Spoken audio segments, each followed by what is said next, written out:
সরকারি কাজে দুর্নীতি এবং নিয়ম না মেনে নিম্নমানের সামগ্রী ব্যবহার করার অভিযোগ তুলে সরব হলেন মালদার মানিকচক ব্লকের নজিরপুর গ্রাম পঞ্চায়েতের নিরঞ্জনপুর এলাকার বাসিন্দারা। নিম্নমানের কাজের অভিযোগ তুলে তারা কাজও বন্ধ করে দেন। মানিকচক ব্লকের অন্তর্গত নাজিরপুর গ্রাম পঞ্চায়েতের নিরঞ্জনপুর এলাকায় একটি কমিউনিটি টয়লেট ও একটি সাবমার্সিবল পাম্পের কাজ করা হচ্ছে। বেশিরভাগ কাজও ইতিমধ্যে সম্পন্ন হয়েছে। কমিউনিটি টয়লেট নির্মাণের জন্য মানিকচক পঞ্চায়েত সমিতির তরফে 3,05,000 টাকা বরাদ্দ করা হয়েছে। অন্যদিকে নাজিরপুর গ্রাম পঞ্চায়েতের তরফে সাবমার্সিবল পাম্পের কাজের জন্য 3 লক্ষ টাকা বরাদ্দ করা হয়েছে। এই দুটি কাজে দুর্নীতি হচ্ছে বলে অভিযোগ। শিডিউল না মেনে নিম্নমানের সামগ্রী দিয়ে কাজ করা হচ্ছে বলে অভিযোগ এলাকাবাসীর। গত রবিবার এই অভিযোগ তুলে এলাকার বাসিন্দারা কাজও বন্ধ করে দিয়েছেন। স্থানীয়দের অভিযোগ, নিম্নমানের কাজের অভিযোগ তোলায় তাদের বিভিন্ন রকম হুমকির মুখে পড়তে হচ্ছে। পুলিশ দ্বারা হয়রানি করারও একটা চেষ্টা করা হচ্ছে বলে অভিযোগ। গোটা ঘটনায় রীতিমতো সরব হয়েছে এলাকার বাসিন্দারা। এ বিষয়ে স্থানীয় বাসিন্দা কমল কৃষ্ণ মণ্ডল ও শিবা মণ্ডল জানান, মানে শিডিউল অনুযায়ী কাজ করছে না, শিডিউলের বাইরে কাজ করছে, যেরকম 3 নম্বর ইট দিয়ে কাজ করছে। কিসের কাজ হচ্ছে আপনাদের এলাকায়?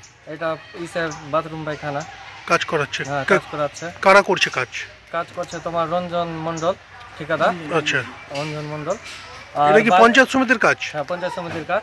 আর বালিটা দিচ্ছে, মাটি মানে মাটির পরিমাণটা বেশি আছে, ওইগুলো বালি দিয়ে কাজ করাচ্ছে। বালিগুলো এখনো ফেলা আছে। এইগুলা কেউ বলতে যাচ্ছে, অবজেকশন করছে, বলছে কি তার নামে মানে কমপ্লেন মানে করে দিয়েছে। পুলিশ আসছে বলছে কেন তোমরা কাজ করতে দিচ্ছ না, এরপরে কাজ যদি না হয় তো তোমাদেরকে মানে তুলে নিয়ে যাবো, অ্যারেস্ট করবো, করবো হেন তেন বলছে পুলিশেরা। অভিযোগ হলো যে নিম্নমানের জিনিস দিয়ে কাজ করছে। এই পঞ্চায়েত সমিতির পায়খানা বাথরুমে সেসব জায়গা নিম্ন শ্রেণীর জিনিস দিয়ে কাজটা করছে। তো আমরা সেই কাজে অভিযোগ করছি যে সঠিক জিনিস দিয়ে কাজ করো, যাতে জিনিসটা ভালো হয়, টেকসই হয়, মজবুত হয়।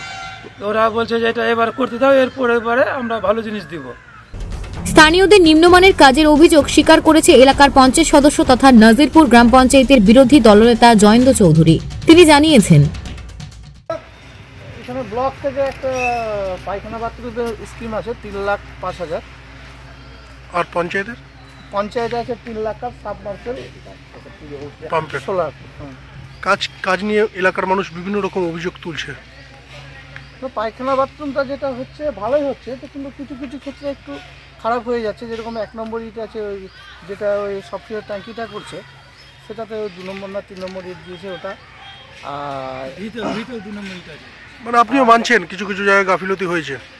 আর কিছু ক্ষেত্রে হয়েছে। আর যেটা ট্যাঙ্কি আছে, ট্যাঙ্কিটা 1500 লিটারের আছে। সেটা আমি যখন গ্রামবাসী বলেছিল তখন আমি জিজ্ঞাসা করেছিলাম ইঞ্জিনিয়ারকে। অন্যদিকে নাজিরপুর গ্রাম পঞ্চায়েতের প্রধান দেবাশিস মণ্ডল জানান, বিষয়টা হচ্ছে আমার কাছে কোনো এখন অবধি কেউ গ্রামবাসী লিখিত অভিযোগ করেনি। যদি কোনো নিম্নমানের কাজ হয় তাহলে গ্রামবাসীরা এসে লিখিত অভিযোগ করুক, আর কাজটা খতিয়ে দেখব। যদি নিম্নমানের কাজ হয় তাহলে ব্যবস্থা নিব, কিন্তু মনে হচ্ছে না যে নিম্নমানের কাজ করতে পারে, কারণ কন্ট্রাক্টরের কাছ থেকেও জানা হয়েছে যে না, কাজ শিডিউল এবং এস্টিমেট দেখে মেনেই করা হচ্ছে কাজ। কিসের কাজ হচ্ছে ওখানে? কত টাকার কাজ? এটা আপনার 3 লক্ষ টাকার জলধার নির্মাণ হচ্ছে। আর আপনার এটা পুরো এস্টিমেট দেখে কাজটা হচ্ছে। মালদা থেকে পরিতোষ সরকারের প্রতিবেদন, নিউজ টুডে।